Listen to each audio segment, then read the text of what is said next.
On a cold November morning in 1992, a 14-year-old girl walked out of her front door and vanished.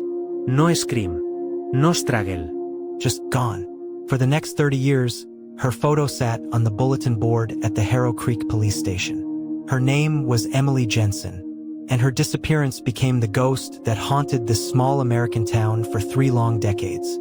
Police had no leads. No suspects. And the town, once full of laughter, slowly sank into silence and suspicion. But in 2022, something changed.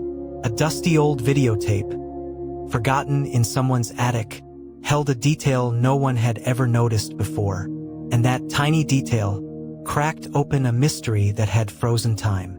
This is the case of Emily Jensen, the girl who disappeared after one final walk to school, and whose story refused to stay buried. Back in 1992, Harrow Creek, Oregon, was the kind of town that barely made it onto the map. Just over 3,000 residents, 1 school, 1 gas station, a single traffic light. It was a place where everyone knew everyone, and everyone knew Emily Jensen. She was bright, funny, loved sketching in her notebook and listening to Nirvana on her Walkman. She lived with her parents in a modest yellow house on Pinewood Avenue. Every morning, she walked the same 2 blocks to Harrow Creek High School, always on time, always smiling at the neighbors.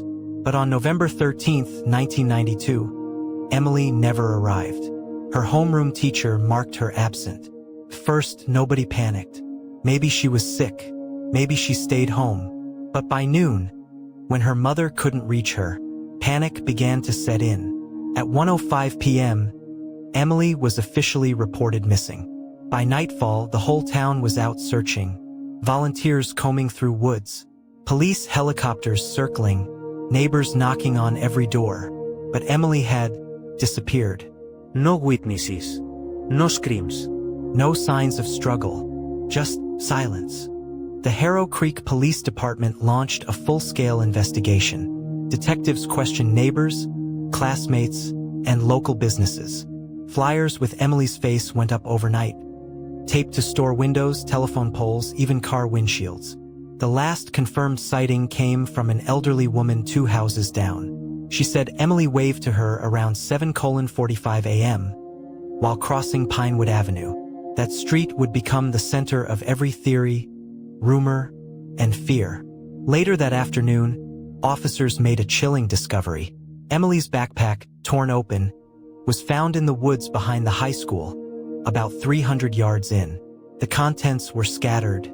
Her math book, a half-eaten granola bar, and a drawing of a girl standing alone under a tree. There were no fingerprints, no blood, No prints. just emptiness. And then, something even more disturbing. 3 days later, an envelope appeared at the police station. No stamp, no return address, just the words, "You'll never find her. She's gone. And it's your fault." Inside, nothing. No prints. No DNA. Detectives were baffled. Was it a taunt? A prank? Or a clue from the one who took her? They didn't know. But Harrow Creek, once a town of safety, was now a place of locked doors and whispered fears. Over the next few months, detectives followed every possible lead. First, they questioned the school janitor, Henry Brooks, a man with a minor criminal record from the 80s. He was cooperative, too cooperative. His alibi? Cleaning the gym. No one could confirm it, but no evidence ever tied him to Emily. Then came the trucker Raymond Cole, a delivery driver who passed through town twice a week. A witness claimed they saw a red semi parked near the woods that morning. Police tracked down Cole, but his truck GPS showed he was 60 miles away. Another dead end. By the end of year 1, detectives had interviewed 127 people. They ran polygraph tests, followed anonymous tips, and even brought in a psychic who claimed Emily was near water. But it all led nowhere. In 1995, the state assigned a new lead investigator, Detective Martha Reynolds.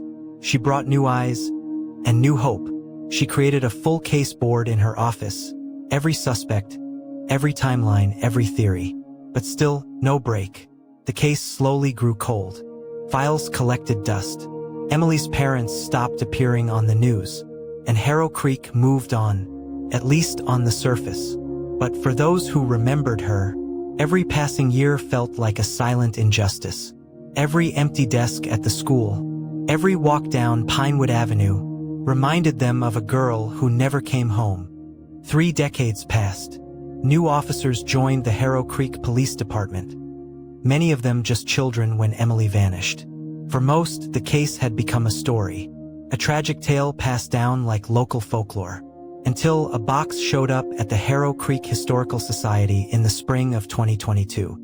Inside were old home videos donated by former residents, dusty VHS tapes long forgotten. A volunteer archivist named Leah Cross, just 25, was tasked with digitizing them. Most were uneventful. Family birthdays, holiday parades, town fairs. But one tape, dated November 12, 1992, the day before Emily vanished, changed everything. It was a recording of the town's Veterans Day parade.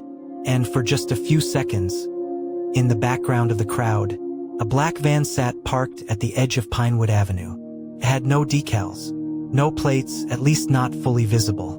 But Leah zoomed in frame by frame, and there it was, the partial plate number, 5K9-7. That sliver of information was enough.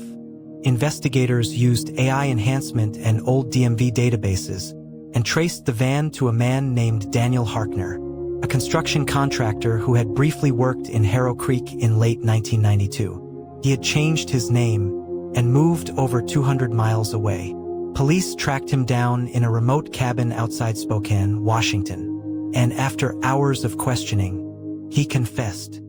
His name was Daniel Harkner, 46 years old at the time of Emily's disappearance. He had no prior convictions, but a sealed juvenile record that hinted at a dark past. He had been hired to repair the high school's roof during fall of 1992, which placed him exactly where Emily was last seen. In his confession, Harkner said, "I didn't plan it. I saw her walking. I followed her into the woods. It happened fast." He described the path she took, the backpack, the place where he left her. It matched every detail police had documented 30 years prior. Under pressure, he led investigators to a secluded field outside Mount Gordon, a site never previously searched. On July 18, 2023, authorities uncovered human remains, along with Emily's Walkman, still intact, and her school ID card, faded but legible. Forensic teams confirmed it. After 3 decades, Emily Jensen had been found. The town of Harrow Creek went silent that day. Businesses closed. Flags were lowered. Emily's parents, now in their late 60s, returned to Harrow Creek for the first time in over 20 years. At a small memorial outside the school, her mother said only one sentence: "We always knew you'd come home." No one spoke for a long time after that. Sometimes, justice doesn't come in weeks or months. It comes after years of silence, decades of pain, and the persistence of people who refuse to forget. Emily Jensen's story haunted a small town for 30 years, not just because of what happened, but because of how it was never supposed to happen there. Not in a town like Harrow Creek, not to a girl like her, but darkness has no map. It finds its way into the quietest places, and it hides until the right eyes look close enough. A dusty VHS tape, a few seconds of blurry footage. That's all it took to finally bring her home. And while it doesn't erase the pain, it finally brings peace. What do you think? Did justice arrive too late, or just in time? Should cases like this remain open forever, until they're solved? Backhand index pointing down, tell us your thoughts in the comments below. Speech balloon, share your theories. Share your voice. Bell, and don't forget to subscribe for more true crime stories that demand to be told. Because somewhere, another cold case is waiting, and it might only take one clue to finally set it free.